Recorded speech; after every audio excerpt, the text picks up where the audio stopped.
Hi lovelies, and welcome on my balcony. Today I want to plant a little witchy herb garden with you. The perfect magical place to grow your own plants if you don't have a garden or much space available. While here it is still freezing during the nights outside, we are approaching the days of the Ice Saints mid-May, which, where I live, mean the proper beginning of the gardening season. It is finally warm enough for the plants and herbs to grow outside. But growing herbs inside or on a balcony or windowsill has many benefits. Not only do they bring some cheerful green into your apartment, but they might also be closer to where you actually use them. To start your own garden, you first have to choose your favorite herbs. You might want to consider the climate zone you're in, and if the temperature and sun exposure you can provide in your place will be beneficial to your chosen herbs. Furthermore, you can base this choice on the use you will get out of the plants. If you mainly keep herbs for cooking, you might for example consider basil, thyme and chives. If you are looking to grow herbs for rituals and spells, you might prefer sage, lavender and rosemary. If you are big on tea and DIY beauty products, chamomile, calendula and mint might be your number one choices. If you are new to this, limit the number of plants to avoid feeling overwhelmed with upkeep and research. You can always get more later on. Especially as a beginner, it is important to do your research. You might want to sit down and write a page for each herb in a gardening journal or your green grimoire. Research the ideal soil and weather conditions, how much water they need, how and when to harvest and take care of this plant, how to use it, and what potential dangers might be when consuming it. Check if this plant does best indoor or outdoor, if it's an annual or perennial herb, and how to take care of it during cold periods. List its medicinal benefits, magical properties, and learn about its culinary uses. After you know what herbs you want and what you will need, it is time to get your plants and equipment. You can of course grow herbs from seed, but cultivated plants might be easier for beginners. I would advise to get them in a nursery and not in a supermarket. Those plants are mostly sold for instant use and will not do great when replanted. You will also need some pots or flower boxes. I prefer clay terracotta pots since they help the plant to stay warm and let excess water evaporate easier. Furthermore, you will need soil. I did use flower soil, some gravel, shards or stones to build a proper drainage in your pot, clay balls, some sand, and plant sources to catch excess water. You will have to mix those ingredients depending on what soil your herbs prefer. Sandy, permeable, or compact. You can always consult your handy green journal that you wrote before to see what will work best. And then it is time to play some mix and match.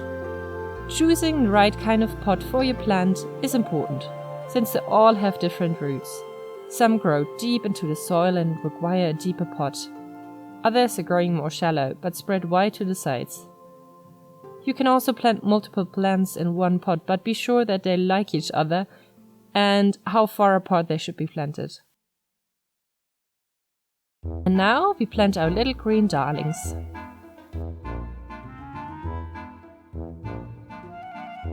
If you don't want to spend a lot of time scrubbing under your fingernails, gardening gloves are advised. Let's give this lavender a lovely new home. Take a shard and place it over the hole in a pot, so it doesn't get clogged by wet soil. Then we cover that with some gravel as our drainage layer. Now the excess water can easily drain away, something that our heat-loving lavender will enjoy since it hates wet feet.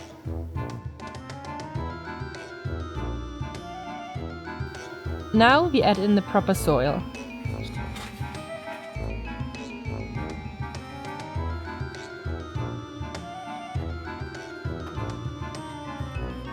Here I mix some flower soil with a good amount of sand, as lavender usually grows on barren, permeable soil and we want to mimic this as closely as possible.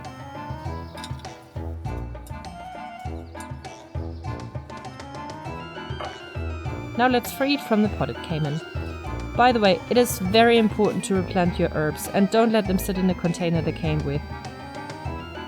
In there, their roots don't have enough space to expand, nor enough nutrients, and they will suffocate and die.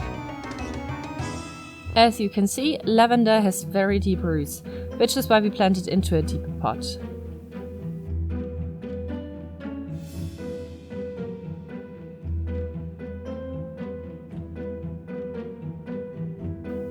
After making a bit of space in the soil, we place the plant in the pot. We will have to make sure that it stands nice and secure, so we add more soil all around it and carefully press it on.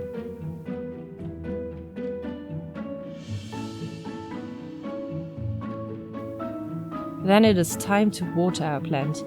Even plants that usually prefer very little water might need a good and thorough watering after repotting them.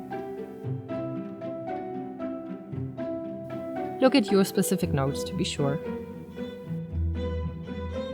So now, if you're a fellow witch, you can work your magic to help your herbs grow better. If you're familiar with the lunar cycles and its effects, you might want to plant when the moon is in a certain phase that might be beneficial. If you're into crystals and their effects on living organisms, feel free to add some to the pots. You can carve specifically the sign sigils in the soil or paint them on your pots. Just follow your path and do what feels most natural to you. And now that you have your own witchy herb garden, you will have fresh herbs to use all year round. As a kitchen witch, I love to create and collect new ideas to incorporate some herbal magic in my recipes, as my spells usually find their way into edibles.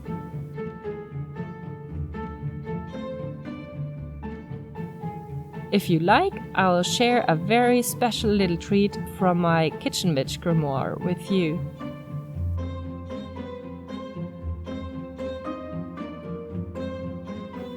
We will also be venturing out to collect some lilac and make some fragrant beauty balms and a lilac syrup. I wish you a wonderful day. See you soon!